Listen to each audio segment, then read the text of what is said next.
Every day that is added to the calendar impacts another year in history. I was born in 2001, which is a year that will never be forgotten in America. The arrest of an FBI agent, the escape of the world's most wanted drug lord, and the unforgettable events of September 11th were the three topics I chose to research. First, we'll start with Robert Hansen. The arrest of Robert Hansen was on February 18th, 2001. He had just put a garbage bag of confidential information under a bridge in a park in Vienna, Virginia. As he walked back to his car, "Freeze!" was shouted as FBI agents swarmed him. The only question he asked was, "What took so long?" What took so long is right. He joined the FBI in 1976, and he was focusing on Soviet activity. He became a spy for the Soviet Union in 1979. The first person to find out was his wife, who found him hiding papers. With the help of a priest, she convinced him to give the money to charity, and they wouldn't report him. He stopped for a while, but later, when his family was in debt, he turned again to spying. He contacted the Soviet Union and offered them classified papers and a spies list if they would pay him a certain amount of money. But later in 1991, he cut ties for the second time. The U.S. was now starting to get suspicious, and they gave him a fake assignment to see if he would give money or give information to the Soviet Union, and he did. He contacted them in 1999. But there was different people in charge, and they would not accept it, and they sent fingerprints from packages he had sent before, and also a recorded phone call to the U.S., which convicted him of his crime. He avoided the death penalty, but was sentenced for life and without parole.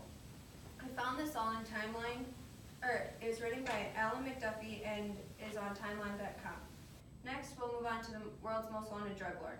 Joaquin Guzman Loria, otherwise known as El Chapo, was recaptured for the second time in 2014. He escaped from a high-security prison in Mexico in 2001. He was the head of Sinaloa cartel, which is the largest drug cartel in the world. While in jail, he paid off the staff and was able to continue running his business from jail.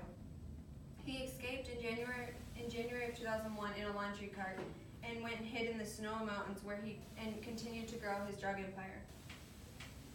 The U.S. offered $5 million for his arrest, and on February 20, 2014, they traced one of his bodyguard's phones and arrested him in Mazatlan, Mexico, where he was vacationing with his family. Even though he was caught, his drug empire still thrived. I found this on History.com and is also connected with A&E television networks. Finally, 9/11, which is a very sad part of 2001. On September 11th, the Al-Qaeda terrorist group, led by Osama bin Laden, attacked the U.S. Almost 3,000 people were killed. They did this by hijacking planes and crashing them into important buildings. The first building they hit was the North World Trade Tower, and then the South Tower. People were trapped, and New Yorkers rushed to the scene to help. Once the towers actually collapsed, only 6 people were found alive in the rubble. Another building that was hit was the Pentagon, which houses the U.S. Department of Defense. And also the fourth plane, which there was the famous words, "Let's roll," which were said by Todd Beamer, and him and fellow passengers attacked the hijackers that had hijacked Flight 93.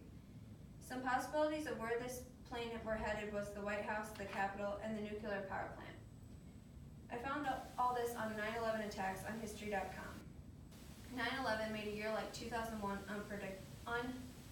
unforgettable. When I researched for this project, I never realized what an important year 2001 is in America's history.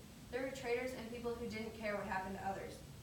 But through these sad and difficult times, Americans helped pick each other up out of the rubble and move on to 2002. Without 2001, Americans may never have learned how to get up after being knocked down.